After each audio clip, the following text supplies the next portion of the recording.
የኢፌዴሪ ምክትል ጠቅላይ ሚኒስትር ተመስገን ጥሩነህ በ5.6 ቢሊዮን ብር በሰሜን ሸዋ ዞን ደብረ ብርሃን ከተማ የተገነባውን ብራውን ፉድ ዘመናዊ የበቆሎ ማቀነባበሪያና የምግብ ማምረቻ መርቀዋል።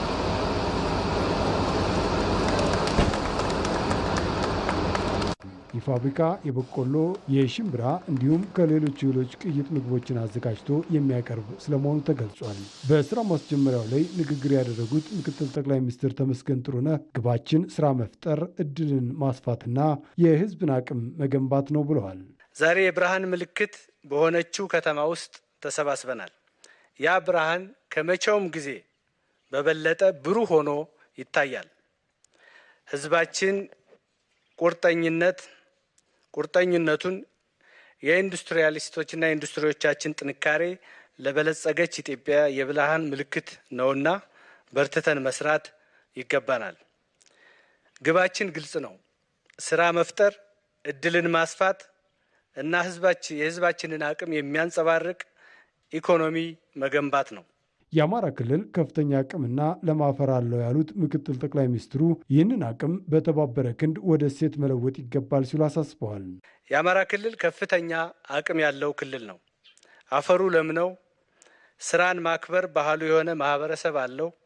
የተፈጥሮ ማራኪ ውበትና ጥንትም ጀምሮ በሰለጠኑ ጥበበኛ እጆች የተሞላ ክልል ነው። የቤት ስራችን የሚሆነው ይህንን አቅም በአርሶ አደሮች፣ በሰራተኞች፣ በስራ ፈጣሪዎችና በአመራሩ የተባበረ ክንድ ወደ እሴት መለወጥ ነው። መንግስት እነዚህን ስጦታዎች ወደ እውነተኛ ልማት ለመቀየር ያለማቋረጥ ይተጋል። የሚያገናኙት መንገዶችን፣ ብርሃን የሚሰጡ የኃይል መስመሮችን እና ባለሀብቶችን የሚያበረታቱ ፖሊሲዎችን በመዘርጋት ያለ እንቅልፍ ይሰራል።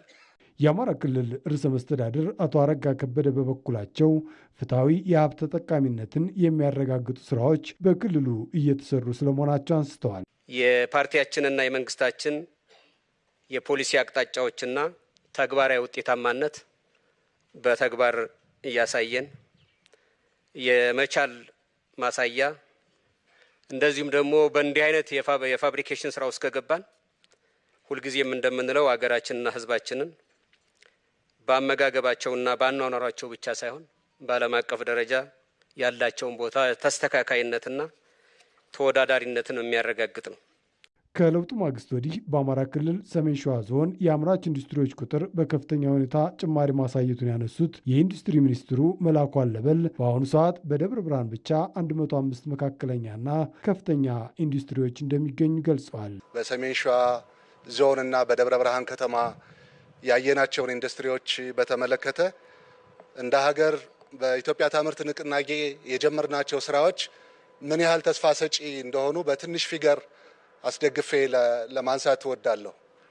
ከለውጥ በፊት ደብረ ብርሃን ከተማና ሰሜን ሸዋን አጠቃላይ ጨምሮ በማምረት ላይ የነበሩ አጠቃላይ ኢንዱስትሪዎች ብዛት 18 ብቻ ነው የነበሩት። ዛሬ በደብረ ብርሃን ከተማ ብቻ መካከለኛና ከፍተኛ ኢንዱስትሪዎች 105 ናቸው። በሰሜን ሸዋ ዞን 87 ናቸው። ይሄ በየአመቱ በአማካኝ 24 መካከለኛና ከፍተኛ ኢንዱስትሪዎች ወደ ማምረት እየገቡ እንደሆነ ያሳያል። ምን ማለት ነው? እስከ 2010 ድረስ 18 ፋብሪካ ብቻ የሚሰራበት ቀጠና አሁን በየአመቱ 24 መካከለኛና ከፍተኛ ኢንዱስትሪ ወደ ማምረት ገብቷል ማለት በክልል ውስጥ የተቀጣጠለውን የኢንዱስትሪ አብዮት የሚያሳይ ነው ማለት ነው። ይህ የተመረቀው የምግብ ማቀነባበሪያ በቀን 300 ሜትሪክ ቶን የማምረት አቅም እንዳለው ተገልጿል።